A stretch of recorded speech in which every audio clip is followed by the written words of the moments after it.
Hello, my name is Andre Ward, and I'm the Associate Vice President of the David Rothenberg Center for Public Policy at the Fortune Society. Welcome to Both Sides of the Bars, a discussion-driven show that examines the legal system from various perspectives, including people most impacted by the criminal legal system. We discuss critical questions about how the current system works, its intersections with social justice, and we highlight the efforts that are being made to improve the lives of everyone that's affected. We ask you, the viewers, to spread the word about Both Sides of the Bars and share your comments on Twitter at the Fortune Society SOC. Today's show is really important as we look to examine ways in which people who have come home from jails or prisons can explore and engage opportunities to deal with technology. So today's show is entitled Bridging the Digital Divide, Behind the Bars and Behind Release. Technology is essential to modern life, now more than ever, and the reliance on technology has only increased as we navigate society during the pandemic. But government research shows that people behind bars are among the most digitally excluded in society. Too many people leave incarceration ill-prepared to navigate a digital world. Upon their release, they can search to find organizations that offer technology training to help with their digital transition and advanced technology training.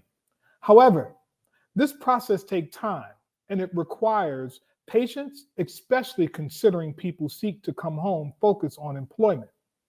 Outside communities like New York City, finding these services can prove to be even more difficult. Offering digital literacy and advanced technology training while behind bars can help returning citizens with their transition, position them for success, and support their goals in seeking sustainable, permanent employment. Today's guests we have with us join us, and they're obviously no strangers to Both Sides of the Bars. Not that they've been on this show before, but they are my colleagues who hail from the Fortune Society. And my colleague, one of whom is Adrienne Whaley. She's the director of our systems operations and IT training at New York City-based Fortune Society. Adrienne is an information technology professional with a diversified background that includes services desk management, changes management, project management, and technology training experience. She has been developing and delivering training solutions in a corporate, academic, and nonprofit environment for over 2 decades. Adrienne is passionate about digital literacy and oversees the Digital Equity Program at the Fortune Society located here in New York City. And the other person that joins us is our other colleague who works closely with Adrienne in our digital divide work is Carla Denole. Carla Denole is a contract manager who works at the Fortune Society here in New York City. She supports transitional services, education, employment services, and the Center for Research here at Fortune.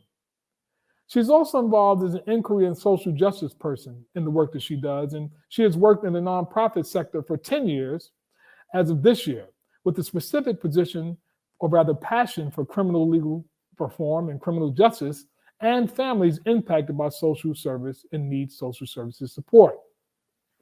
Carla earned her Bachelor of Art degree in sociology from Spelman College, and she is a believer in the strength of data and technology to empower individuals and communities, and commits her time to teaching and providing technological support to young adults and senior citizens. Adrienne and Carla, welcome so much to Both Sides of the Bars. Thanks so much for joining us today. How are each of you feeling? Thank you for having us today. Thank you. Absolutely. And so I'm going to, it's really important, right, that we had this segment, right, considering the work that each of you had done at Fortune to amplify the need for people who have been impacted by the criminal legal system and that comes through the Fortune Society's doors to be able to access technology. We know that people who are returning home from prisons or jails are oftentimes at a huge deficit, right, when it comes to them being able to access technology. And you two got together and said, you know what, we need to begin to offer more broadly, because Fortune does offer technology training in different ways, but to broaden that and to make it more popular and to make it more accessible. And you two came up with a beautiful idea, and there was a technology fair that you put together, and I'm going to talk a little bit about that later on. But I'll start with you, Adrienne, because This is your area of expertise, right? This is what you do day to day at the Fortune Society. But what encouraged you to advocate for digital equity for the justice impacted? Um, it would be working here at Fortune.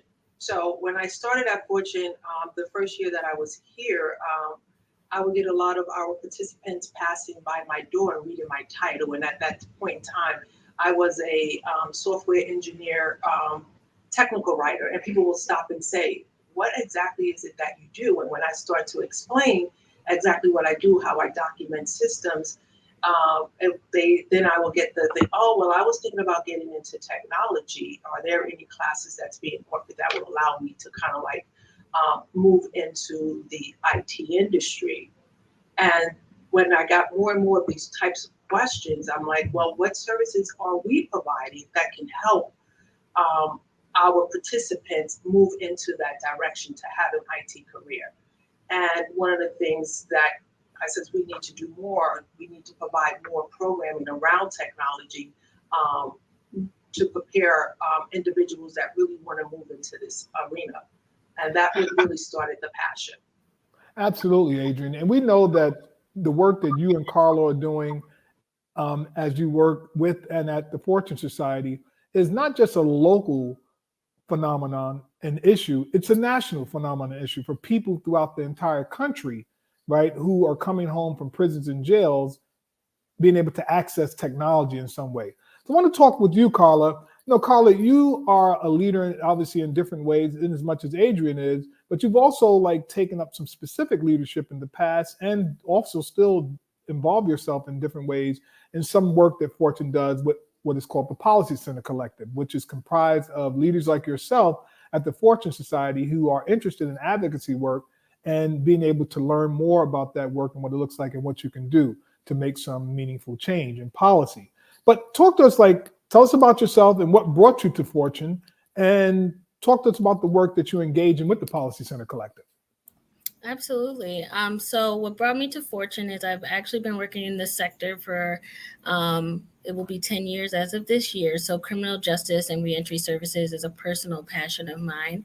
I'm justice impacted. I'm the child of an incarcerated parent. So whatever work that I can do to, help this population has been very integral in my career thus far.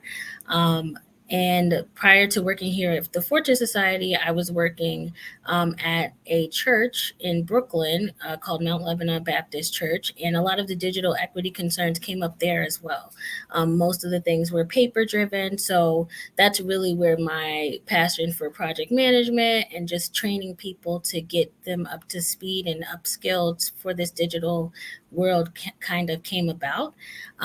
Once I started working at Fortune and I met Adrian through becoming a member of the Policy Center Collective, we, as Adrian shared, we'll walk around the hallways and we'll see clients who have just everyday difficulties. How do I turn on my phone? How do I upload a PDF document to this email to help myself apply for a job?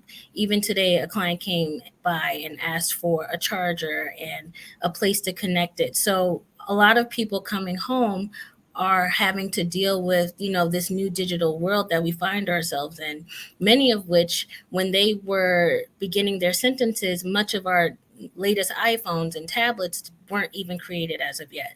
So there's this big gap of skills for this population. And I'm just excited to be on a team with Adrian and you, Andre, and being able to impact people and give them the skills they need for the digital world we're in today. And obviously crediting the Fortune Society by seeing the need to continue to expand the technology work and empowering each of you as leaders to move that stuff along. And I know a little later on we'll talk about the technology fair. But Adrian, what have you done, right, to really increase the awareness of the digital divide for justice impacted people? Well, I think so last year, one of the things that we did to kind of like to bring awareness that the justice impacted, it's a population that people are not talking about. And what Carla and I did through the Policy Collective, we organized 2 webinars to start talking about that. Like the digital divide is also affecting the justice impacted. Also, what can we do to start thinking about bridging that digital divide behind bars before release, and we need to really start focusing on that. And that's one of the things that we've been doing. And we also organize a tech fair that we use the tech fair as a platform to get our participants to understand the impact that technology has on society and the options that are available to them. So I get a lot of people saying they want to do coding or they want to get into IT, doing the help desk. And I'm like, well, you know, the IT field is really broad. There's other things you can do and really think about some entrepreneur opportunities that can also come from using the technology. And so those are some of the things that we have been doing to bring awareness.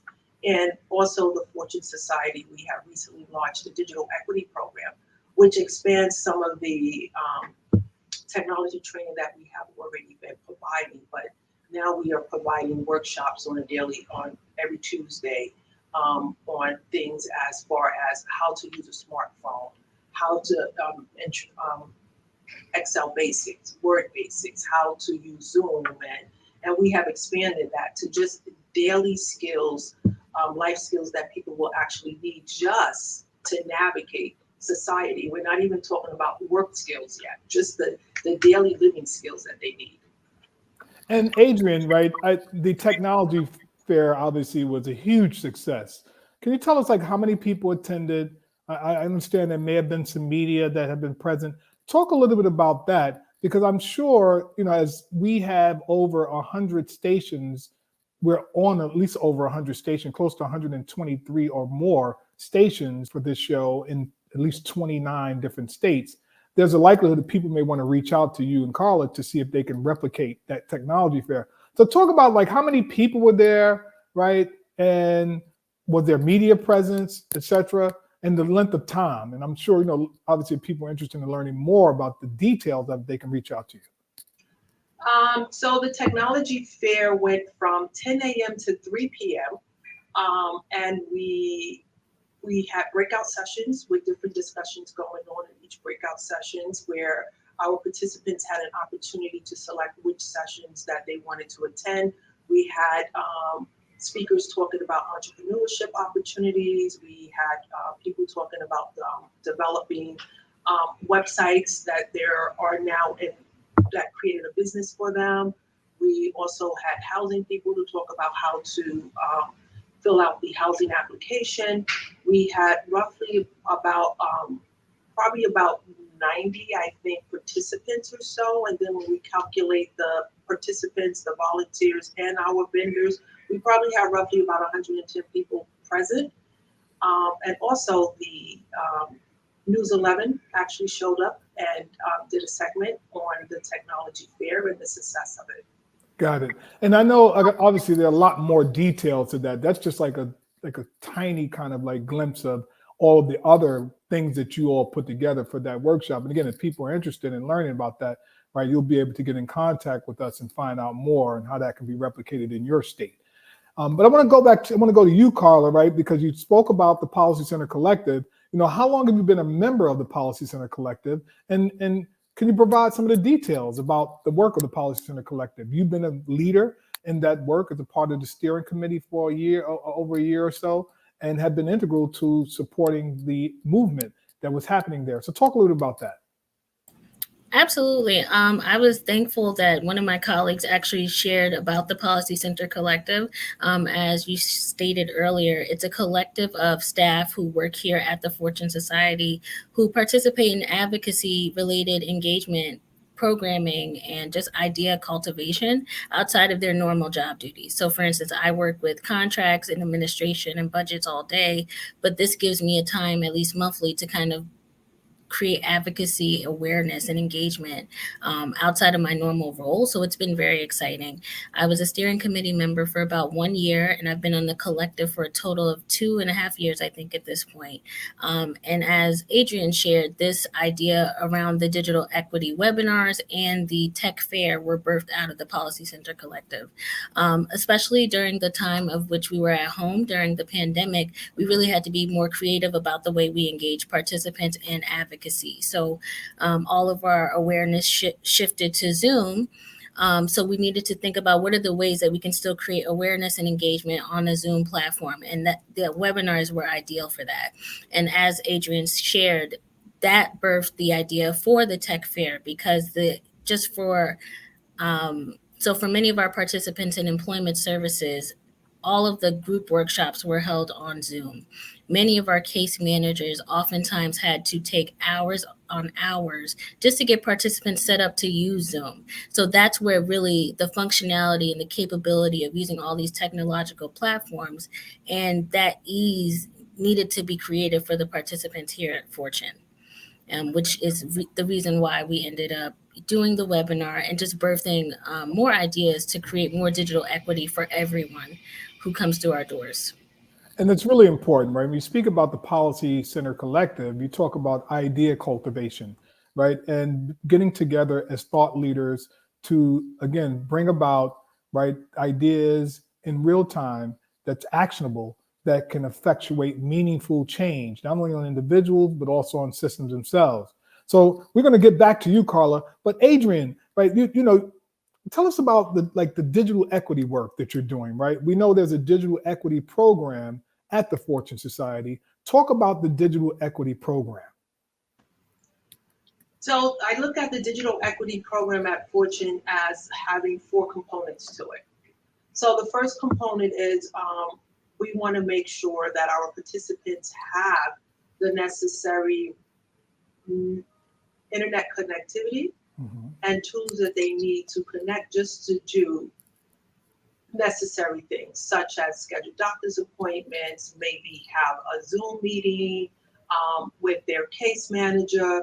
So one of the things that we we actually are providing them with tablets and a data plan to go with the tablets if they are eligible to receive that. We are also picking up the cost for the tablet. That's what Fortune is doing. The other part of the digital equity program is support.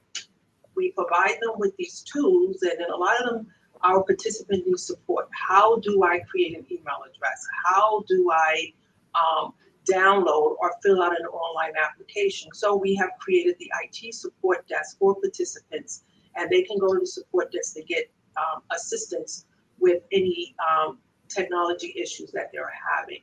And I just want to share that I feel that the support desk is so important because, for example, 2 weeks ago, a participant comes to me and she's reading the sign at the desk about the support that we provide at the desk. And she's like, so you can help me get paid. And I'm like, I'm not quite sure what you mean. And she says, well, I've been trying to log on to this website so I can get paid, and I haven't been able to get paid for 2 months. And every time I call the company, they're telling me to go to the paper that they send me to go to the website. So I sat down with her and we were able to figure out what was going wrong. And it wasn't what she was doing, it was that the link that they gave her was no longer working. So because I already had that experience to troubleshoot, I was able to get to the website she needed to go to and help her log into the account and start to change her information so that she can get paid. And I mean, I was happy to help her, but she's just one of many that walks around needing help and needing assistance and can't really get the support that they need. And sometimes it's that they're too embarrassed to ask for the support because they feel like it's something that they should know. Right. So that's one part of the help desk, and the support is very important. And then we also have training. So training is basically broken up into 2 parts. We do what we call workshops, and they last for about an hour, and they give you chunk of information in small chunks. And this can be anywhere from learning how to work on how to surf the internet, how to digitally protect yourself. It can be giving you a basic intro class to Excel. And then we have what we call career classes, which are longer classes in duration, can take a couple of weeks to actually complete. And we do have a certification program that we also have where they can actually sit for an exam, take that exam, and if they pass, they can get a certification saying that verify their skills in that particular application. And all of this, right, Adrian, this can be replicated, obviously, right? Oh, yes. Adrian, from state to state, from city to city, right, from organization to organization.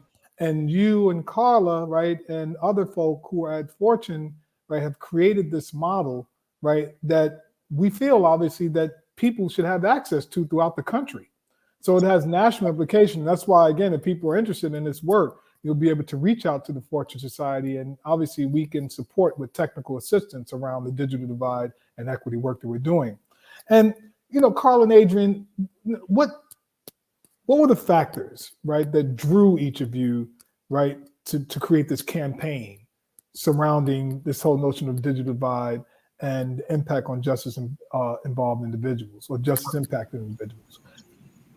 I can just start. I think for me, it was really just seeing the participants every day, dealing with some concerns that I think we take advantage. So, we take advantage that we have YouTube and can always just pop on YouTube and learn something very quickly. If they don't know how to navigate to turn on their tablet or a laptop to then go onto YouTube, they would never have that capability. Just as Adrian shared earlier, someone's pay. If someone cannot access the payroll system website, they cannot get paid. So there's these everyday things that have been now transformed where it has to be done in a technological space, whether it be via website, an application, that if someone doesn't have the basic necessity or skills to create an email account, or not even having the skills to assess it, but also having the actual technology. So through our new tablet program, we're able to distribute tablets to the participants. Depending on what program they're in, they might be able to access a smartphone. If people don't have the necessary technology they need, they cannot engage in this world in a safe way. And Adrian, as we talk about people being able to access these things, in the end, we want people to have the technological smarts or learning, if you will, that would position them much more strongly to access employment opportunities, right? And to engage their families and their communities, right? So what are some of the career opportunities, Adrian, right, that are available for individuals who are knowledgeable and comfortable with technology that are justice impacted? So I'm going to start out with saying there's two that always come to mind. People always talk about coding, right? They want to do coding, they want to do Java, they want to do Python, or they want to do IT support. And one of the things that I like to do through our program, through our digital equity program, is broadening that. Like that's only two avenues career-wise that you can travel in the IT using technology. So if I don't want to do coding, right? Maybe you're good at organizing, problem solving, and you can do project management. IT project management is something people don't think about. IT training, being able to train others how to use technology. That is a career path. The other one I can think of is, let's think about social media, right? There's a career path if you're comfortable with technology, with social media, right? You're writing blogs for other organizations, you're posting, you're maintaining organizations' Facebook accounts and so forth. So I just want I'd like for people to start thinking IT in a broader terms, and it's not just getting into the IT field that you want to look at it. You want to really think about the skill set that I can pick up that would allow me to do technology work, but not necessarily in IT, because technology is in everything that we do. Absolutely. Yeah. Absolutely. And Carla, right, as we move towards beginning to close out this segment, what are your suggestions for really like creating more equity, a more equitable surrounding for people in the area of technology, for Fortune participants and just beyond? I think for Fortune participants and justice impacted people nationwide, Andre, the main things that we need are funding to provide this skill set. So digital equity kind of falls outside of the normal funding streams right now. So we need to ensure that we have funding to give people the training they need. I think the other thing is also access to the most recent technology pieces and hardware. It's very difficult to train someone on the most up-to-date technology using technology from 6, 7 years ago. You can do upgrades and things like that, but if we can get some of the newer hardware pieces to people, that's important as well. And I think also, to Adrian's point, just diversifying people's options about how can tech impact their career and employment opportunities. You have to have some technological experience or comfortability using something as essential as a Microsoft Office suite for entry-level office jobs. So diversifying, their options and creating pathways for them into roles of opportunity, and also employers being sensitive to that and allowing the space and time to train them and upskill them so they can be the employees that they need. Absolutely. And, we have maybe a minute left or so. And so what's coming up next, right? You guys always thinking, right? Always cultivating these ideas. What might be a couple of things that are coming up next? I'll start with Adrian for 30 seconds and then Carla. Well, one thing that we're working on right now, we're working to the tech fair. We'll be planning the tech fair for next year. We'll be starting that next month, thinking about, who will be attending and speaking and so forth. We're doing that. And the digital equity program, we'll be launching our Microsoft Excel certification course. So that's kind of like in the pipeline, and continue to expand this service and promote the program and continue to bring awareness, have another webinar talking about the success of the program when we are engaging our participants. Carla, anything? Absolutely. Really just supporting Adrian and, our internal departments to create more digital equity programming, giving more access to technology pieces, and also thinking about how can we be more collaborative and create, and improve the model so that this can be something that's shared nationwide, and really impacting people on a nationwide scale. Absolutely. Carla Denole, Adrian Whaley, my colleagues from the Fortune Society here in New York City, who obviously are really amplifying the need to create access to technology support for people impacted by the criminal legal system. Thank you so much for joining us here today on Both Sides of the Bars. And we thank you, the viewers, for joining us all for this really thought-provoking conversation, as always. In the meantime, however, on behalf of the Fortune Society, we'd like to thank you so much for tuning in to Both Sides of the Bars. If you're interested in finding out more about the Fortune Society, please check us out on the web at fortunesociety.org. That's www.fortunesociety.org. My name is Andre Ward. I appreciate you all for joining us here as we critically look at both sides of the bars.